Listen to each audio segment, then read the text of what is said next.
자, 우리 한번 따라해 보겠습니다. 하나님을 기쁘시게 하는 믿음이 되려면 당진 국제 성시와 대회와 포항 성시와 대회를 주님의 은혜 가운데 잘 마치고 돌아왔습니다. 여러분, 만왕의 왕 만주의 주이신 하나님께서 저와 여러분을 인정해 주고 칭찬해 주신다면 얼마나 큰 위로와 기쁨이 되겠습니까? 히브리서 11장에 보면 하나님께 칭찬을 받고 인정을 받은 사람들의 이야기들이 나옵니다. 그 모든 사람들의 공통점은 바로 믿음의 사람들이었다는 것입니다. 함께 우리 히브리서 11장 6절 말씀을 읽어봅니다. 믿음이 없이는 하나님을 기쁘시게 하지 못하나니 하나님께 나아가는 자는 반드시 그가 계신 것과 또한 그가 자기를 찾는 자들에게 상 주시는 이심을 믿어야 할지니라. 아멘. 많은 그리스도인들의 착각 가운데 하나는 내가 좋아하는 것을 하나님도 좋아할 것이라고 생각하는데요. 그런데 성경은 오직 믿음이 없이는 하나님을 기쁘시게 할 수 없다라고 분명하게 말씀합니다. 이 땅에 오셨던 예수님께서도 하나님의 선민이라고 하는 많은 유대인들을 놔두고 오직 이방인 백부장 그리고 이방인 수로보니게 여인을 칭찬하고 인정해 주셨는데 그 이유도 바로 믿음 때문이었습니다. 그런데 이 믿음 그러면 상당히 추상적이지 않습니까? 그래서 사람들은 자신의 믿음을 정확하게 파악하지 못할 때가 참 많습니다. 예를 들어서 이렇게 교회 와서 예배를 드리고 있을 때에는 내가 믿음이 있는 것 같은데 그런데 막상 세상에 나가서 문제와 대적을 만날 때에는 전혀 믿음이 없는 것 같기도 하지 않습니까? 그래서 성경은 실제의 사람들을 통해서 하나님이 기뻐하시는 믿음이 구체적으로 어떤 것인지를 분명하게 가르쳐주고 계십니다. 오늘 성경에는 하나님이 인정하고 칭찬하는 사람의 이야기가 나오는데 바로 믿음의 조상 누구예요? 아브라함입니다. 오늘 성경이 말씀하는 아브라함의 믿음을 살펴보면서 하나님을 기쁘시게 하는 믿음이 되려면 이라는 제목으로 이 시대를 살고 있는 저와 여러분에게 주시는 세 가지 은혜를 함께 나눠보기를 원합니다. 첫째로 하나님을 기쁘시게 하는 믿음이 되려면 그 시작이 반드시 누구여야 합니까? 하나님. 그 시작이 반드시 하나님이어야 하나님을 기쁘시게 하는 믿음이 될 수 있다라는 것입니다. 오늘 본문의 8절 전반절만 함께 읽어봅니다. 믿음으로 아브라함은 부르심을 받았을 때에 순종하여. 여기서 보면 누가 먼저 부르시는 거예요? 아브라함이 하나님을 부릅니까? 하나님이 아브라함을 부릅니까? 네, 후자이죠. 하나님께서 아브라함을 부르십니다. 믿음의 시작은 언제나 누구라는 것입니까? 하나님으로부터 시작해야 그것이 하나님을 기쁘시게 하는 믿음이 될 수 있다.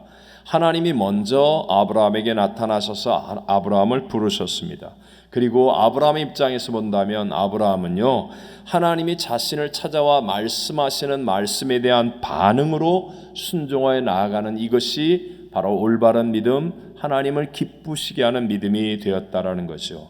아무리 세상에서 박사학위를 많이 가지고 있는 지식인이라 해도 평생 성공을 경험한 훌륭한 사업가라 할지라도 좋은 대인관계의 사람이나 법 없이 살 수 있는 착한 사람이라고 해도 죄송하지만 하나님을 기쁘시게 하는 믿음이 그냥 저절로 생기지는 않습니다. 예를 들어서 우리 캘리포니아 앞바다에서 파도 타기를 한다고 할 때 먼저 바람과 파도를 누가 일으켜 주셔야 돼요? 하나님. 사람이 바람과 파도를 일으킬 수 있습니까? 없습니까? 없습니다. 사람이 할 수 있는 일은 하나님이 바람과 파도를 일으켜 주실 때 준비한 서프보드 같은 것을 타는 것은 할 수 있지만 그러나 바람과 파도는 사람이 일으킬 수 있는 것이 아니라는 것. 이것처럼 먼저 하나님이 내게 오셔서 내게 말씀하시고 그 다음에 말씀에 반응하여 순종하는 것이 바로 우리의 믿음이 될 때 이 믿음이 하나님을 기쁘시게 하는 믿음이 되어짐을 믿으시기 바랍니다. 19세기 미국의 영적 대각성 운동을 일으킨 D.L. 무디의 고백 가운데 이런 글이 있죠. 제가 너무 좋아하기 때문에 자주 가르치는 말씀입니다. 그대로 읽어드리며 나는 믿음을 달라고 기도했습니다. 그리고 믿음이 어느 날 하늘로부터 번개같이 뚝 떨어질 것을 기대했습니다. 그러나 믿음은 오는 것 같지 않았습니다. 그러던 어느 날 성경을 읽다가 로마서 10장 17절을 읽게 되었습니다. 다 같이 한번 읽어볼까요? 그러므로 믿음은 들음에서 나며 들음은 그리스도의 말씀으로 말미암았느니라. 지금까지 내가 성경을 덮어놓고 믿음이 생기도록 노력했던 어리석음을 깨달았습니다. 이제 나는 하나님의 말씀을 공부하고 실천하는 동안 내 믿음이 줄곧 자라나는 것을 알게 되었습니다. 믿음은 들음에서 나는데요. 이 들음은 무엇으로 말미암았느니라? 그리스도의 말씀으로 말미암았느니라. 믿음은 하나님께로부터 오는 것이기 때문에요. 바로 성경, 하나님의 말씀을 듣고 읽고 공부할 때 그때 우리에게 믿음이 생겨지는 것이다 라고 말합니다. 그런데 혹시 이 자리에 계신 분들 가운데 아니 나름 나도 교회 오래 다녔는데 자신도 많은 말씀을 들은 것 같은데 왜 나의 믿음은 하나님을 기쁘시게 하는 믿음이 아직 아닌 것 같지? 라는 혹시 그런 생각이 드는 분이 계십니까? 그렇다면 오늘 D.L. 무디의 믿음과 자신의 믿음의 차이점을 분명하게 확인해 보셔야 됩니다. D.L. 무디는요, 자신의 성경책 곳곳에 T and P라는 글씨를 많이 썼습니다. 표시를 해 두었다는 거죠. Tested and proved 라는 뜻입니다. 즉 내가 실험해 봤다, 실천해 봤다, 그러니까 증명이 되더라, 말씀한 대로 되더라 라는 것을 성경 곳곳에 표시해 놓았습니다. 무슨 말입니까? 그냥 성경을 읽고 듣는 게 아니고요, 꼭 그 말씀대로 살겠다는 결단을 가지고 그래서 그 말씀을 내 삶에 직접 적용하고 실천하고자 하는 마음을 가지고 성경을 대했더니 그랬더니 놀라운 믿음이 생겨나게 되더라 라는 것입니다. 혹시 나는 그동안 많은 말씀을 들었는데도 불구하고 믿음으로 하나님을 기쁘시게 하지 못했다고 한다면 그것은 그 말씀이 나와 상관없이 지나가는 말씀이었기 때문에 그런 것입니다.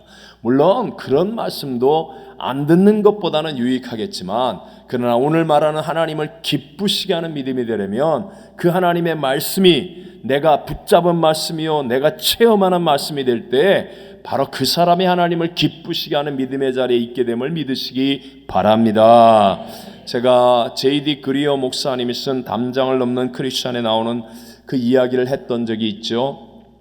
제가 다른 데 집회를 가면 자주 하는 얘기 중에 하나입니다. 한 할아버지가 손자와 함께 시골집의 현관 앞에 앉아서 한가로이 시간을 보내고 있었습니다. 마당에는 6마리 정도의 개가 누워서 이렇게 편하게 이제 졸거나 쉬고 있는 거예요. 그때 저 100m 앞쪽에 있는 수풀에서 산토끼 한 마리가 탁 갑자기 튀어나왔어요. 그러다가 집 쪽을 바라보면서 개가 있고 사람이 있는 것을 깨달았겠죠. 그리고 이내 숲을 속으로 사라졌습니다. 그러자 개 한 마리가 벌떡 일어나더니 왕 하고 짖더니 쏜살같이 달려가기 시작합니다. 그 즉시 다른 나머지 5마리의 개들도 일제히 일어나서 요란하게 막 왕왕왕왕 짖으면서 첫 번째 개를 맹렬하게 따라갔습니다. 그 모습을 바라보던 할아버지가 손자에게 이제 말합니다. 얘야, 앞으로 어떻게 될지 얘기해 줄까? 잠시 후면 5마리의 개들은 고개를 늘어뜨리고 혀를 내민 채 한 마리씩 돌아올 거야. 그리고 한 30분쯤 뒤에 제일 처음 뛰어나간 개가 입에 토끼를 물고 돌아올 거야. 그러니까 손자가 신기한 거예요. 할아버지가 어떻게 알아요? 그랬는데 아니나 다를까 할아버지가 말한 대로 한 마리씩 한 마리씩 그냥 지친 모습으로 혀를 내밀고 개들이 다 돌아오는 거예요. 그러더니 한참 있으니까 진짜 제일 처음에 뛰어나간 개가 토끼를 딱 물고 들어오는 겁니다. 깜짝 놀란 손자가 할아버지 어떻게 아셨어요? 그랬더니 할아버지가 웃으면서 이렇게 말해 설명해 주었습니다. 바로 저 개만 토끼를 실제로 보고 뛰어갔기 때문이야. 나머지 개들은 그냥 덩달아서 신이 나서 뛰어간 것뿐이야. 토끼를 직접 본 개만이 끝까지 물고 오더라는 거예요. 설교를 들으면서도요, 하나님의 말씀이 내게 주신 말씀이라고 붙잡는 사람은요, 반드시 하나님을 기쁘시게 하는 믿음의 자리에 서게 될 줄로 믿습니다.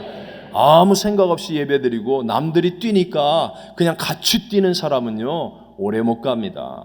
금방 지치고 불평하고 주저앉고 남의 탓하게 된다는 거죠. 그래서 마지막 성경 요한계시록에 보면 모든 그리스도인들을 향하여 이기는 자가 되라, 이기는 자가 되라, 이기는 자가 되라고 말씀하며 하시는 말씀이 뭐예요? 무려 7번이나 반복해서 하시는 말씀이 귀 있는 자는 성령이 교회들에게 하시는 무엇을? 말씀을 어떻게 하여? 들을지어다. 여러분 귀 있으십니까? 하나님의 말씀을 듣게 되시기를 바랍니다. 비록 육신의 귀는 가지고 있지만 하나님 말씀이 들려지지 않으면 그분은 이기는 자가 되지 못하는 거예요. 그냥 덩달아서 뛰다가 조금 있다가 지쳐서 딴소리하는 사람이 될 수밖에 없다는 것이죠. 그러나 반대로 내가 하나님의 말씀을 듣는 자가 되고 내가 그 말씀을 붙드는 자가 되어지면 반드시 하나님을 기쁘시게 하는 믿음의 자리에 서게 될 줄로 믿습니다. 두 번째로 하나님을 기쁘시게 하는 믿음이 되려면 익숙함을 버리고 생소함을 받아들일 수 있어야 합니다. 무엇을 버리고? 익숙함을 버리고 무엇을 받아들여요?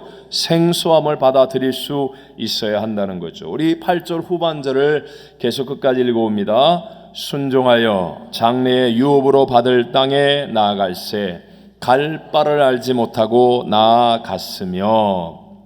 아브라함의 원래 고향은 갈대아 우르라는 곳이죠. 갈대아 우르에 대해서는 두 가지 학설이 있지만 그런 걸 제쳐놓고 어쨌든 아버지와 형제들과 함께 괜찮은 부자로 잘 살고 있었습니다. 나이도 이제 75세를 넘겼으니 은퇴했고 뭐 그냥 잘 지내기만 하면 되는 그런 모든 것이 익숙한 상황 가운데 있었던 아브라함이었습니다. 그런데 하나님이 그를 부르시는데요, 갈 바를 알지 못하는 땅을 향해 가라고 말씀하는 겁니다. 그러니까 모든 것이 익숙한 것을 버리고 이제 완전히 생소한 곳에, 그때 당시에 무슨 인터넷이 있습니까? 여행 정보 책자가 있습니까?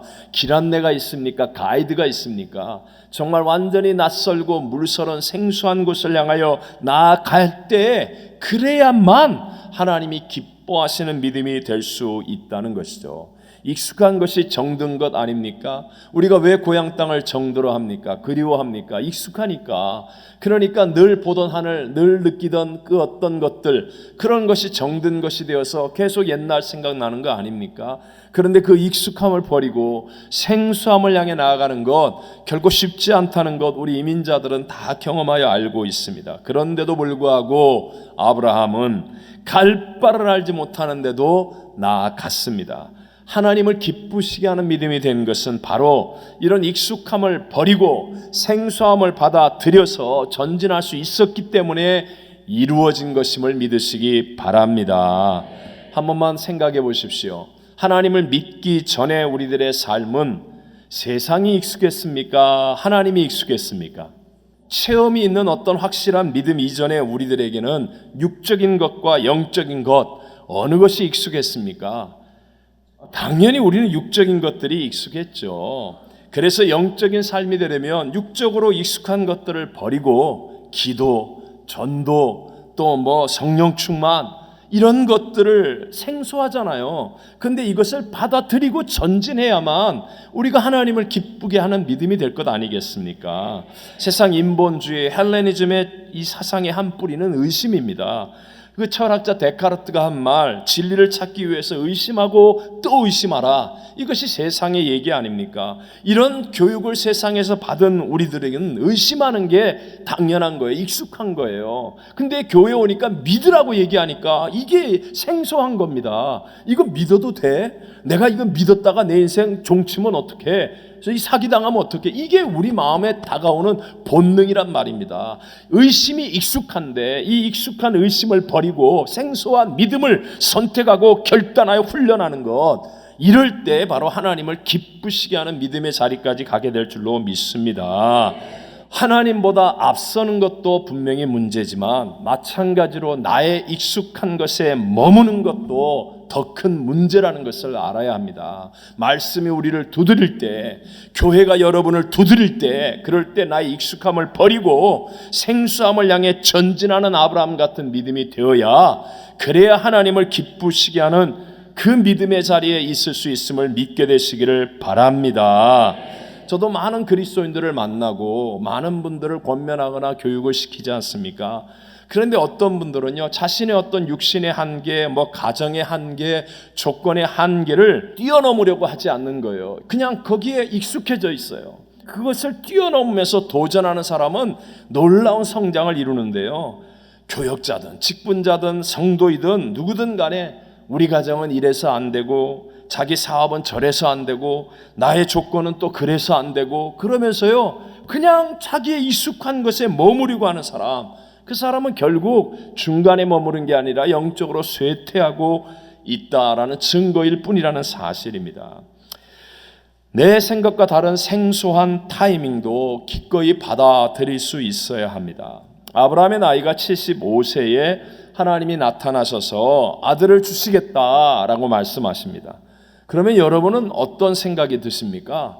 75세까지 아들이 없었는데 거의 불가능한 나이에 하나님이 나타나셔서 내가 내게 아들을 주겠다 그러면 여러분 생각할 때는, 저는 이렇게 생각이 듭니다. 내년쯤에 아들이 생기겠구나.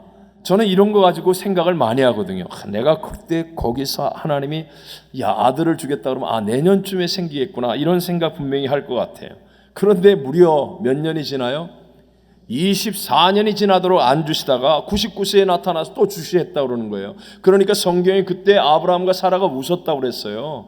웃은 의미는 여러 가지가 있죠. 말도 안 되는 소리 하시네, 이것도 되고요. 내가 24년을 속아왔는데 또 속아요, 이런 것도 되고요. 아니면 내가 이제 100살인데 아들 저도 못 키웁니다, 이런 말도 되고요. 하여튼 여러 가지 의미로. 그러니까 여러분, 자기의 생각과 하나님의 타이밍이 얼마나 다르냐는 거예요.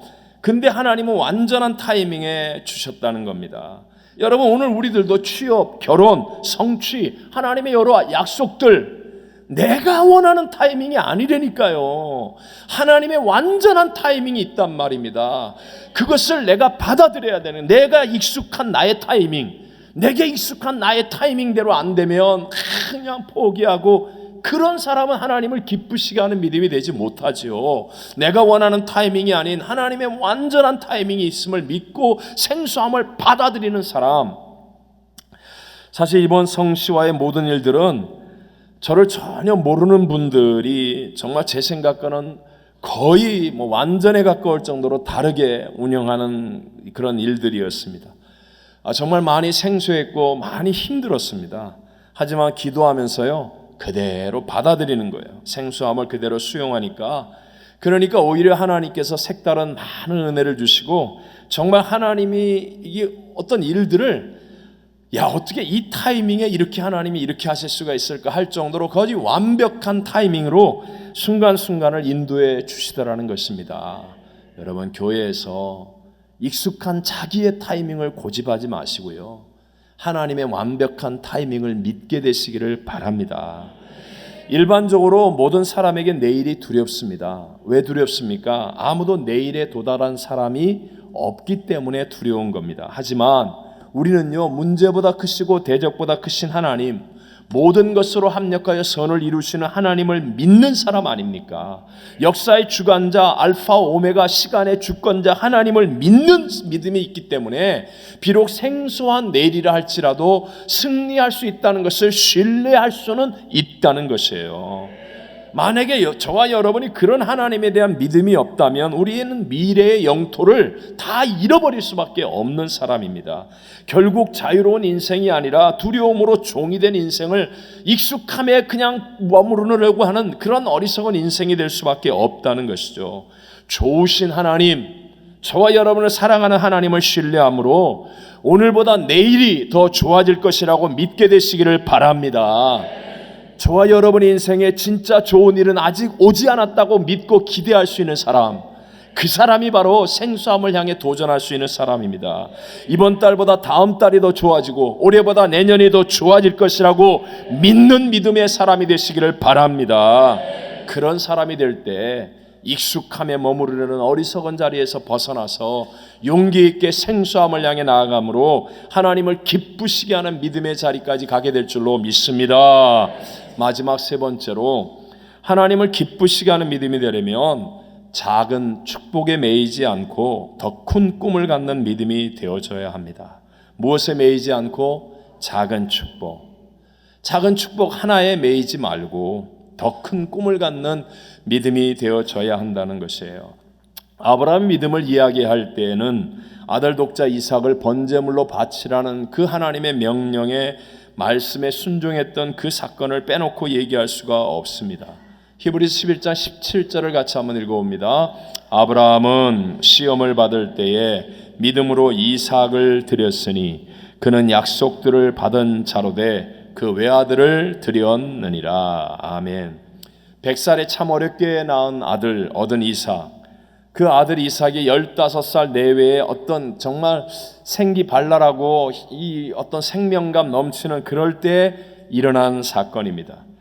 보통 사람들 같았으면 아니 저는 이렇게 상상합니다. 하나님 내가 언제 달라고 했습니까? 아니 하나님이 줘놓고 그것도 간신히 25년 만에 줘놓고 뭐라고요? 또 뺏어서 가신다고요? 아니 하나님 정말 심통입니까? 장난입니까? 저 혼자 생각이에요. 저 혼자. 저는 그랬을 것 같아요. 근데 아브라함은 믿음으로 무엇으로? 믿음으로 이삭을 드렸으니 다시 한번 무엇으로? 믿음으로. 도대체 어떤 믿음입니까? 이 말은요 축복 주시는 분이 하나님이고 이삭은 축복의 작은 선물이기에 아브라함은요 하나님을 믿은 거예요. 하나님. 그래서 축복의 선물을 주신 이 작은 선물을 주신 하나님은 뭐라고 약속했어요? 하늘의 별과 같이 바다의 모래같이 많은 자손을 주겠다고 약속했어요? 안 했어요? 하셨다는 거예요. 그러니까 축복의 작은 하나의 선물에 마음을 빼앗긴 게 아니라 축복을 주신 하나님의 약속을 믿는 거예요. 하나님이 하늘의 별처럼 바다의 모래처럼 많은 자손을 내게 주시겠다고 약속하신 하나님을 난 믿습니다. 그 하나님은 전지전능하셔서 내 아들을 죽여도 다시 살리실 것이라고 나는 믿습니다. 이 믿음 12절 말씀 같이 한번 읽어보겠습니다. 이러므로 죽은 자와 같은 한 사람으로 말미암아 하늘의 허다한 별과 또 해변의 무수한 모래와 같이 많은 후손이 생육하였느니라. 아멘. 만약에 아브라함이 이삭 하나를 받고 난 다음에 그 작은 축복의 마음을 다 빼앗겨서 하나님 말씀대로 난 이삭을 번제물로 못 드립니다. 이 축복은 내 겁니다. 그러면서 그 작은 축복 하나에 매달렸다면 어떻게 하나님을 기쁘시게 하는 믿음이 될 수 있었겠습니까? 어떻게 하늘의 별과 모래 해변의 모래와 같이 무수한 모래같이 많은 후손들이 생육할 수가 있었겠습니까? 그런데 오늘 많은 크리스찬들의 문제는 이거 아닙니까? 지금 받은 그 작은 축복 하나의 마음을 다 빼앗기는 거예요. 그러니까 하나님의 안타까운 마음을 우리를 계속해서 시험하고 계신 거 아니에요? 제발 좀 돌이켜라. 그거 나한테 가져와. 그거 나한테 내. 그 시간 나한테 드려. 지금 오늘 기도원에 올라가. 계속해서 하나님 우리를 시험하는 거 아닙니까? 성경에서 하나님이 제일 싫어하는 죄가 내가 선악을 판단하는 거예요. 결과는 100% 사망입니다. 내가 스스로 통제하는 거예요. 내가 통제하는 거. 이런 사람들은 지금 내게 주신 하나를 가지고 내 뜻대로 하려고 하는 사람이라는 거예요. 어떤 이는 남보다 조금 더 있는 물질을 가지고 자기가 막 통제하려고 합니다. 어떤 사람은 지금 있는 하나와 같은 어떤 힘과 권력을 말과 재주를 가지고 자기가 통제하려고 합니다. 자기 통제 아래 두는 거예요.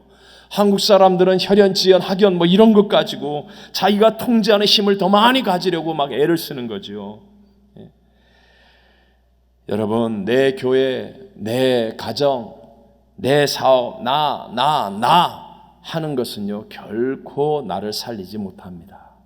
결코 나를 살리지 못합니다. 오히려 하나님 앞에 풀어놓아 다니게 할 때 그때 여러분 하나님의 나라가 만들어지고요, 결국 우리 모두를 더욱 복되게 하는 것임을 믿으시기 바랍니다. 하나님이 내게 주신 그 작은 하나는 무엇입니까? 건강, 지식, 재물, 재능, 직분, 그 작은 축복 하나에 매여서 그거 붙들려고 몸부림치는 어리석은 자가 되지 마시고요, 더 큰 약속, 더 큰 상급, 더 큰 축복들을 향해 꿈을 가지고 더 위대하게 쓰임받는 인생이 되시기를 바랍니다. 제가 금요일 포항 성시와 대회 설교를 마치고 난 다음에 사실 좀 육체의 한계를 느꼈습니다. 설교하기 전에 이렇게 강단에 앉아있다 설교자를 소개하고 이렇게 나가는데 막 다리가 후들후들 떨리더라고요. 사실은 설교 준비하느라고 저녁을 안 먹었기 때문에 그런가 보다 그랬는데, 예배를 마치고 나는데 서 있기도 어려울 만큼 피곤이 몰려왔습니다. 그러면서 이제 간신히 잠을 자고 토요일 새벽 일찍 일어나서 이제 기차 타고 올라와서 인천공항 가고 버스 타고 또 가고 그러는 동안에 비행기를 타기 전까지 공항에서 대개 제가 적어도 목회 칼럼을 쓰고 설교의 뼈대를 정하고 이런 일들을 거의 대부분 하거든요. 근데 완전히 번아웃이 된 거예요. 아무 생각이 안 나는 거예요. 너무 힘들다 그러면서요, 아무 영감이 떠오르질 않는 거예요. 그런데 비행기를 딱 타고 짐을 딱 싣고 있는데 우리 교회 집사님을 딱 만나는 거예요. 내가 목회 칼럼 썼으니까 우리 최봉재한 집사님과 최경영 권사님을 갑자기 우연히 정말 딱 만난 거예요. 얼마나 놀라고 얼마나 반가웠는지. 그러면서요, 딱 자리에 앉았는데 갑자기 교회에 있는 분들의 얼굴이 막 떠오르기 시작하는 거예요. 우리 장로님들, 교육자님들, 그냥 교회에 있는 분들이 얼굴이 막 떠오르기 시작하면서, 그러면서 가슴속에 하나님이 우리에게 주신 약속이 얼마나 큰데, 그러면서 이게 가슴속에서 뛰어노는 것 같더니, 내게 주신 그 작은 하나를 헌신한 것인데 그걸 가지고 대단한 일 한 것처럼 힘들어? 그러면서 성령이 저에게 책망하시는 그런 것들이 느껴지는 것 같아요. 그러면서 비행기 안에서 이 설교 다 준비한 거예요. 여러분, 오늘 우리 성찬의 예수님은요, 하나님을 위해 자신의 것을 다 드렸어요. 생명까지 다 드렸어요. 그래서 십자가의 제물이 되었을 때 부활의 첫 열매가 되시고 위대한 새 역사 온 인류를 구원하는 구세주가 되시지 않았습니까? 오늘 저와 여러분에게도요, 이 예수를 믿는 저와 여러분에게 정말 무수한 별과 바닷가의 모래 같은 하나님의 약속들, 하늘의 상급들이 있습니다.